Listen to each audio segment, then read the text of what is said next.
They whispered about her belly for months. Then they whispered for years. Because in the village of Ibuzo, a woman named Onome carried her child longer than any womb should ever bear, 3 full rainy seasons, and still she did not give birth. At first, they called it a blessing. A child this patient will be a king, the priest said. But time kept moving. Onome's stomach swelled like the moon, but her face shrank with shame. Her husband, Oyai, once proud and boasting, now drank palm wine alone and cursed under his breath. The midwives stopped visiting. And the women, oh, the women! They whispered like dry leaves in harmattan. It's not a baby. It's a curse. Her womb has eaten the child. Why is her skin not aging? Why does she walk near the shrine at night? But they didn't know the truth. 3 years ago, Onome had gone to the river at night to pray. Oyai's family had been pressuring her, no child, no respect. So she went barefoot to the riverbank under a red moon and begged the water spirits. She poured libation. She tied white cloth around her waist.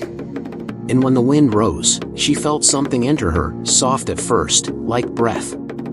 Then heavy, like fire in her belly. From that night, she began to swell. On the 3rd harmattan morning, just before dawn, Onome screamed. A sound no one had heard from her in years. The neighbors rushed in. Oyai held her hand, trembling. Midwives gathered with shaky hands and old herbs. The sky darkened as if rain was coming, but no clouds moved. Onome's eyes rolled back. Her body convulsed. And then, she gave birth. But it was not flesh that came out. Not bone. Not blood. Just smoke. Thick, black, choking smoke that hissed as it hit the mat. The midwives ran. Oyai fell backward. The smoke took shape, vaguely human, vaguely beast, and vanished through the open door like wind fleeing fire. Silence. Onome lay motionless, her belly flat for the first time in 3 years. But her eyes were still open, wide, and strangely empty. That year, the village saw strange things. Children spoke languages they had never learned. Fires refused to burn. A hunter found his own shadow sleeping beside his kill.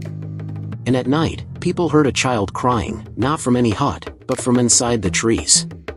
Onome did not speak again. She sat by the river every evening, hands on her knees, watching the current. Some said the smoke child still lives in the village, hiding in mouths, behind mirrors, in the spaces between breath. A reminder. Because Onome did not just beg the river. She made a bargain. And the gods do not give without taking something back. They say, even now, if you sit by the river under the wrong moon, you might hear her whisper.